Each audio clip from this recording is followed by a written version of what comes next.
नए वीडियो में। इस वीडियो में हम बात करेंगे मूंगफली की खेती के बारे में। मूंगफली की खेती में किसान भाई किस प्रकार से उत्पादन को बढ़ा सकते हैं।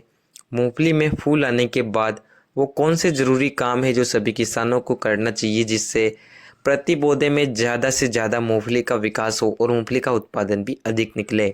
वीडियो को आखिर तक देखिए। जो किसान हमारे चैनल पर नए हो चैनल को सब्सक्राइब कर दीजिए। वीडियो को अन्य किसानों तक शेयर भी जरूर कीजिए।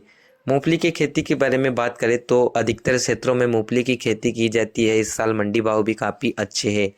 मूंगफली की बुवाई के बाद जब फ्लोरिंग अवस्था शुरू होती है, जैसे कि सोयाबीन में फूल निकलते हैं, ठीक उसी प्रकार से मूंगफली में भी फूल निकलना शुरू होते हैं। उस समय पर पौधे के अंदर ज़मीन में मूंगफलियां बनना शुरू हो जाती है। छोटे छोटे दानों का भराव लेकर मूंगफली का विकास शुरू हो जाता है।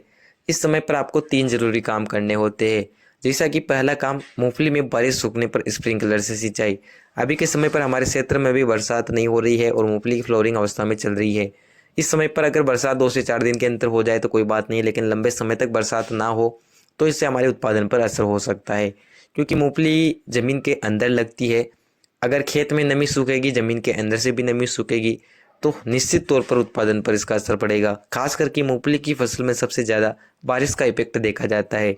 हो सके तो स्प्रिंकलर से आप सिंचाई कर सकते हैं, जिससे ज़मीन में नमी बनी रहे, पौधा एकदम स्वस्थ रहे, नमी युक्त रहे, जिससे मूंगफलियों का विकास चलता रहेगा। पहला काम आपको ये करना है। इसी के अलावा दूसरा काम करना है मूंगफली में सल्फर का प्रयोग। मूंगफली एक तिलहनी फसल है। मूंगफली में पीलापन कई बार आ जाता है, जिससे पौधे की ग्रोथ रुक जाती है और फल फूल उतने ज़्यादा नहीं आ पाते हैं।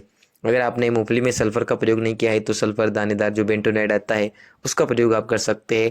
अगर खेत की तैयारी में एसएसपी सिंगल सुपर फास्फेट दिया है तो दोबारा सल्फर देने की कोई भी जरूरत नहीं है। अगर आपने अभी तक सल्फर नहीं दिया है तो आप सल्फर दानेदार के माध्यम से सल्फर का प्रयोग कर सकते हैं, क्योंकि इसके बाद आप अगर सल्फर देंगे तो उतना अधिक फायदा आपको नहीं मिलेगा। सल्फर का प्रयोग करने के बाद भी 5 से 10 दिन लगते हैं उसका रिजल्ट आने में, तो आप इस समय पर प्रयोग करें ताकि समय पर आपको रिजल्ट मिले। तीसरी चीज आती है मूंगफली में कीटनाशक फंगीसाइड का स्प्रे। बहुत से किसान भाई ध्यान नहीं देते। सोयाबीन या अन्य फसलों में तो किसान भाई समय समय पर स्प्रे करते रहते हैं, लेकिन मूंगफली की फसल में स्प्रे नहीं करते। इस साल मूंगफली में मच्छर मोइले का अटैक काफ़ी ज़्यादा दिखाई दे रहा है।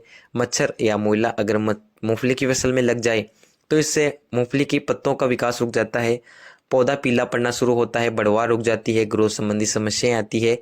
मूंगफली भले ही जमीन के अंदर लगती हो, लेकिन अगर पौधा ऊपर से खराब होगा, ऊपर से बीमारियों का शिकार होगा, तो मूंगफली की संख्या कम आएगी, क्योंकि पौधे में पोषक तत्वों की पूर्ति नहीं हो पाएगी, जिस कारण से उत्पादन कम निकलेगा। मूंगफली की फसल का समय पर निरीक्षण करें। अगर फसल में मच्छर मोइले का अटैक नजर आता है तो समय पर कीटनाशक और फंगीसाइड दवाइयों का स्प्रे आप कर सकते हैं, जिससे पौधा एकदम स्वस्थ रहेगा, फल फूल तेजी से आएंगे और उत्पादन में बढ़ोतरी होगी। इसके अलावा मूंगफली की फसल में समय समय पर एनपीके घुलनशील खादों का प्रयोग आप करते रहे, जिससे भी बेहतरीन अच्छे रिजल्ट आपको मिलेंगे। मूंगफली की ग्रोथ नहीं रुकेगी, पौधा हरा भरा एकदम स्वस्थ रहेगा, फल फूल भी अच्छे से आएंगे और उत्पादन में बढ़ोतरी होगी। उम्मीद कर